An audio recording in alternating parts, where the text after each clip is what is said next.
This is VOA News. Via remote, I'm Marissa Melton. The United States said in a joint statement with dozens of other countries on Sunday that the Taliban has promised to allow safe passage out of Afghanistan to all foreign nationals and Afghans with travel documents from another country.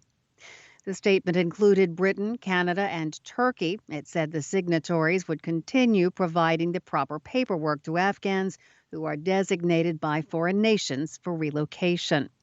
Thousands of people, including journalists, former government officials, and civil society activists, have struggled to get on the last flights leaving the Afghan capital's beleaguered international airport ahead of the deadline for the Western evacuation operation to end.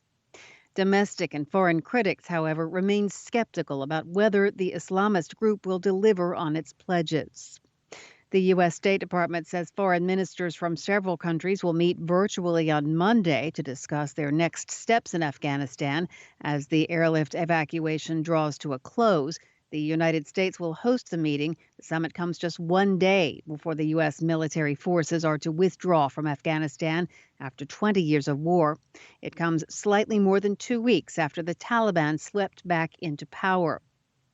The meeting also comes a day after the U.S. Said it destroyed an explosives-laden vehicle with an airstrike in Kabul. It's 2 days after President Joe Biden warned of another terror attack in the capital following Thursday's suicide bombing. The Thursday attack killed more than 100 people, including 13 U.S. service personnel. The president and First Lady Jill Biden went to Dover Air Force Base on Sunday to meet the families of the service personnel and receive their remains brought back from Afghanistan. This is VOA News. Hurricane Ida, a dangerous Category 3 storm, made landfall in the Gulf Coast state of Louisiana on Sunday. The U.S. National Hurricane Center said Ida came ashore as a Category 4, packing winds of up to 240 kilometers per hour. Speaking on U.S. television on Sunday, President Biden warned, "The devastation is likely to be immense. We shouldn't kid ourselves."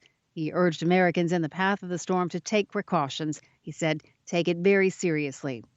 The president said he's already signed an emergency declaration for the states of Louisiana and Mississippi, both in the path of the storm.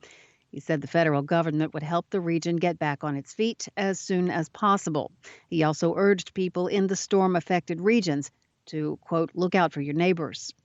Immediately ahead of Ida's arrival, Louisiana Governor John Bel Edwards warned those in its path that it was too late to evacuate. He said people should now try to shelter in place. The governor had declared a state of emergency ahead of the storm and said 5,000 National Guard troops were standing by along the coast for search and rescue efforts.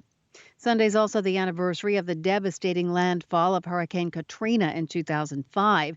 The Category 3 storm damaged the New Orleans levee system and flooded the city. Some 1,800 people are believed to have died as a result of that storm, and the levees were later repaired. Zambia's new finance minister said in an interview aired on Sunday that it was critical to agree to a lending program with the International Monetary Fund because it would give creditors confidence and the government cheaper and longer financing. The new finance minister was appointed on Friday by recently elected President Hakainde Hichilema. He faces the task of trying to pull the southern African country out of a debt crisis and has pledged to prioritize talks with the IMF. He told public broadcaster ZNBC he was confident Zambia would get an IMF program before the end of the year and thereafter restructure its debt. The government has a $750 million Eurobond due next year and says it cannot repay it. A Yemeni military spokesman says a missile and drone attack on a key military base in Yemen's south on Sunday killed at least 30 troops and wounded 65 others. It was one of the deadliest attacks in the country's civil war in recent years.